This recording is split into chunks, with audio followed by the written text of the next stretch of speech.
Yo, what's going on, snipers, and welcome back to our Carolina Hurricanes franchise mode. We had the draft, which we got a medium elite goaltender in at the 25th overall spot, as well as we had the re-sign stage, and we also made two trades, sending Jordan Staal to the Ottawa Senators, bringing back Logan Brown, who's an 80 overall 20-year-old, and then we also got back Kasperi Kapanen from the Toronto Maple Leafs in exchange for Justin Williams and a 6th round pick. So we're up here in free agency now, looking to add a couple more pieces to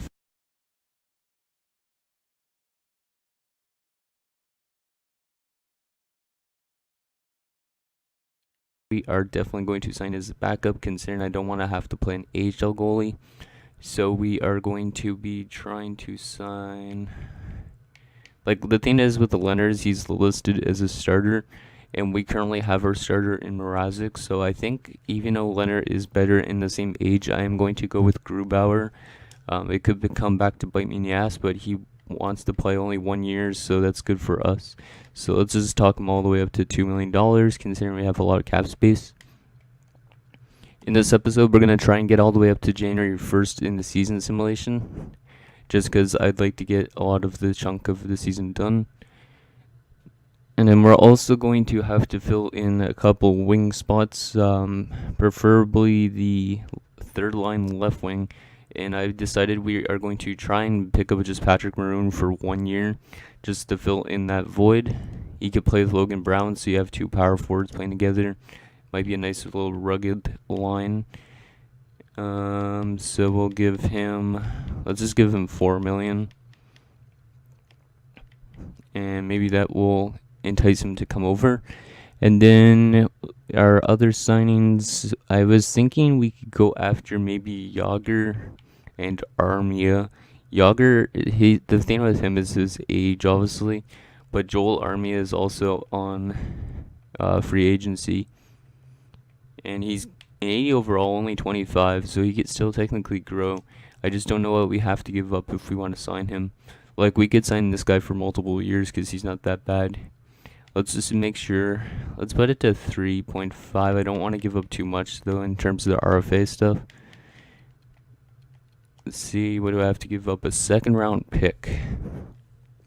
You know what? I think I could do that. Yeah, I think I could do that. If we're playing bad for some reason, I could trade for a second, but yeah, I'll do that. And then also, like I said, I think Jaromir Jagr, because we do need 2 right wingers. So we are going to offer Jagr a contract for 1 year. See if he wants to come here. Because or else he might be just a free agent for the next season. I don't know. And the final signing we need to do is our 6th defenseman, which is to replace TVR. We're going to get somebody a bit worse, and that is Patrick Nemeth, but whatever, he's a cheap contract anyways, so we're going to give him a 1-year deal at 1.925, and there you go. So hopefully all those guys sign with us, so we're going to advance and see if those guys sign with us, and if they do, then we're going to sim all the way up to next season, and I'll show you guys the lines and that sort of stuff. So let's see. So Armia has accepted, but will Winnipeg match the offer is the only thing. Jagr has accepted, so welcome aboard Jaromir Jagr. He's going to bring in some leadership, which is nice. Nemeth has signed, Maroon has signed, Grubauer has signed, so we got pretty much everybody, and Winnipeg has decided that they're not willing to match that, so we are giving up our 2nd to keep Joel Armia on a team, which might be a bit of a high cost, but I feel like he could be a decent 3rd liner to play alongside Logan Brown and whatnot. So anyways, guys, I'm going to sim up to next season, and I'll show you guys the lines. Okay, guys, so here is our lines for year number 2. So we got Sebastian Aho, Teuvo Teravainen's going to play center this year, considering he's a 77 on the draw. And then we also got Elias Lindholm on the side, who could also take face-offs. So if these two, for some reason, aren't playing good on their certain positions, we could always flip them. 2nd line, we got Skinner with Rask, who's up to an 83, and Jaromir Jagr. Just because Jaromir Jagr, since he's old, he could still put up points, and we want him to kind of get a lot of points. He had 50 points last year, so he still can produce at his age. He might retire at the end of the season. 3rd line, we got Armia with Logan Brown and Patrick Maroon, so an all-new line considering Maroon and Armia we signed in free agency, and we traded for Logan Brown, who's actually up to an 82, so hopefully he gets some really good growth. He's listed still as a third-line scoring forward, so maybe we'll see him up to like an 85 by next season. And in the fourth line, we got Di Giuseppe, who jumps up from the AHL. He's still listed as a depth forward, but I'm going to put him in anyways. And we got Marcus Kruger and Kasperi Kapanen, who's could technically get moved up. Yeah, we might have to move somebody down in the line, so maybe somebody like Patrick Maroon and bring up Kapanen, because, yeah, Kapanen could get fed up with ice time, potentially. Because I don't have him on the power play and stuff like that either. But he is on the penalty kill, so you might be okay with that. And in our defensive core, this is the only concern, is Brett Pesce is on the top 6 pairing. As you can see, he's listed as the top 4. So hopefully he's okay with his ice time. If not, we might have to try and trade him away. He does have 6 years left, so he might be somebody we want to move out. And yeah, the rest of the team looks pretty good though. And then in goal, as you can see, Mrazek and Grubauer. And then down in the AHL, as you can see, Louis Drynen's now made it. He's a 73. Nikas has made it as a 68. Felipe is a 64.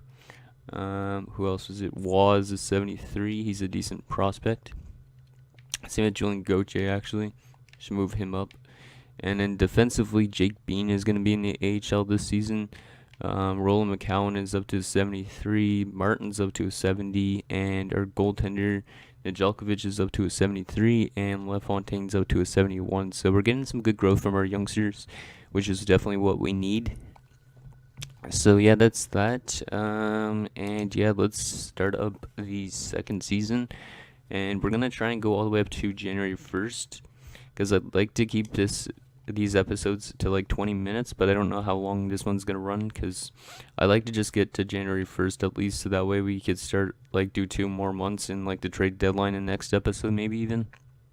So let's see how we do in the preseason.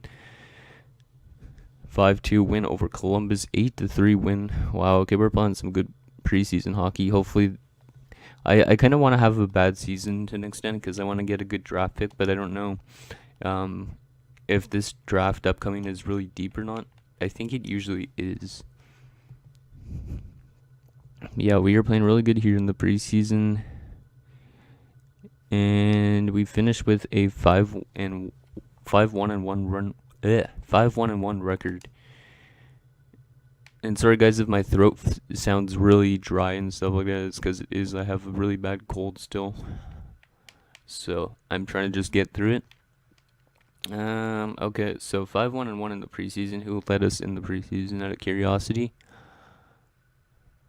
Teuvo Teravainen, nice. Okay. Also, I realized at the end of the last season when Chicago actually won the Stanley Cup, so Scott Darling won the cup because we traded him there, but he was the backup goaltender in that situation, so he never actually played that much in the playoffs. It was actually Corey Crawford that won them the Stanley Cup, but still another Stanley Cup for Scott Darling, I guess, with Chicago. Not a bad start here, too, 1-1. Don't know what to make of it so far. We're losing a lot of games in extra time, well, at least in the shootout so far. Ennis in a 5th for a 3rd and a 4th. No, thank you. I don't need Tyler Ennis. We don't need somebody from our Minnesota GM mode. I think the year I flipped him out in Minnesota was like 2020. They're already moving him out. Our record's looking really, really weird. 3-3-4. And why are we getting offered for Kapanen? I do not want to move out Kapanen. I got to make sure everybody's ice time is fine. Just to make sure, because I don't want Kapanen getting mad. I want him to actually grow, because I know sometimes he doesn't grow properly. And wow, Rask, 12 points in 12 games. Looking good, looking good. Let's see. Edit lines, just to make sure that he's getting his ice time. Wow, Di Giuseppe dropped to a 76. Why? Maybe he wasn't actually that good. Maybe it's just the preseason.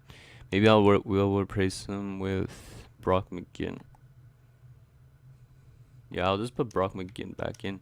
Use Di Giuseppe as that depth guy. Kapanen, you okay with your ice time? Doesn't say anything yet. Okay, if he starts dropping though, we will have to flip the lines a bit.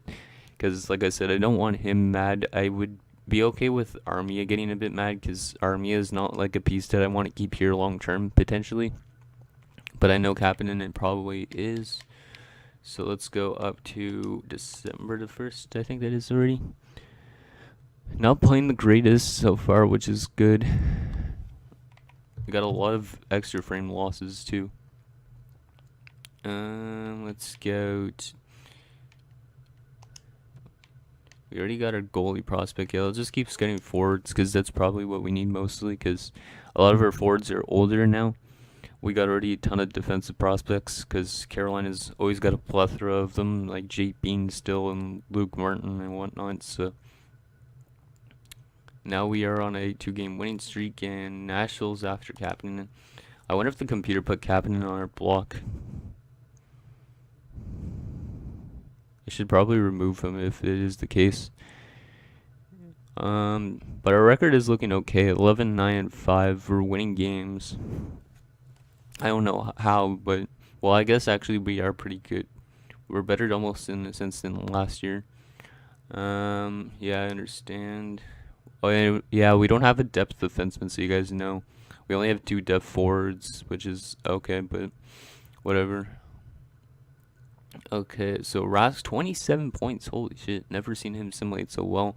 We are basically tied for that last playoff spot. Like a 4-way tie. Wow, this is a really tight division. Like literally the bottom to the top is a 5-point differential, and that's Pittsburgh on the bottom and Columbus on top. Damn.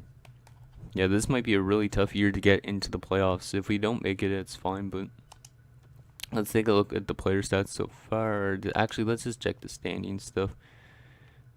So yeah, very, very close in this division. How about in the Eastern Conference?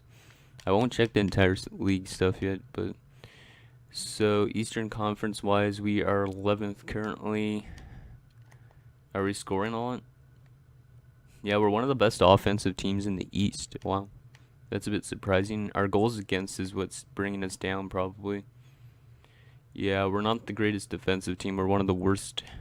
Our power play's not that good either, so that we could always change. And our penalty kill's not good either. We're a good road team, but we're a really bad home team. Probably because we don't have a lot of fans that show up in attendance like in real life. We won't check the player stats just till January 1st, because that's when we're pretty much gonna end the episode. January 1st. Yeah, let's just go up to January 1st still. And then we'll check the player stats, where we are in the standings in the entire league, and then we'll check like progress reports. I'll show you guys the draft class and all that stuff as well. And then the trading block as well, because we're gonna probably, I think next episode we'll have like the 2 months leading up to the deadline, and then I might do the deadline on that episode. So even though the block might change, it's just that way you guys could already suggest some sort of stuff. So Dadonov in a 4th, no thanks. I don't want to give up my 1st, just because I don't know if we're gonna be a playoff team yet. It's like if I give up our 1st and then it becomes a lottery pick, that won't be good. I've done it before in what was it?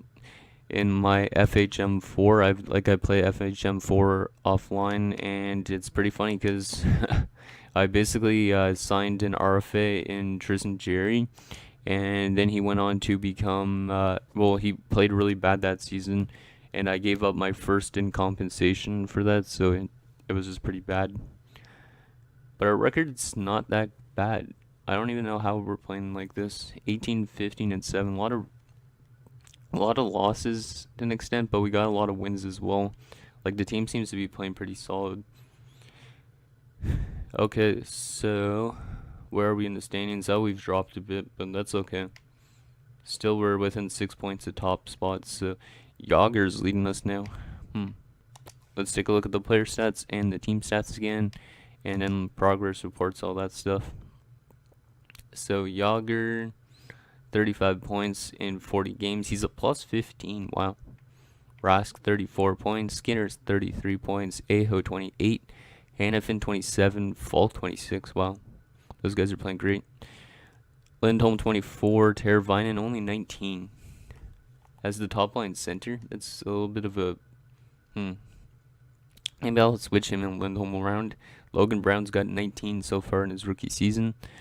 Army has 17 points, Maroon 13, Fleury 13, Slavin 11, Kapanen 10, and he has not dropped. The most of the stuff is just individual performance. None of it's ice time, so he should be fine with it, I guess.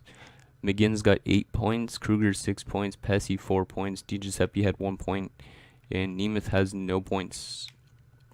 Goaltending wise, Mrazek's 15, 9 and 4 with 3 shutouts and 916 save percentage and a 2.46 goals against average.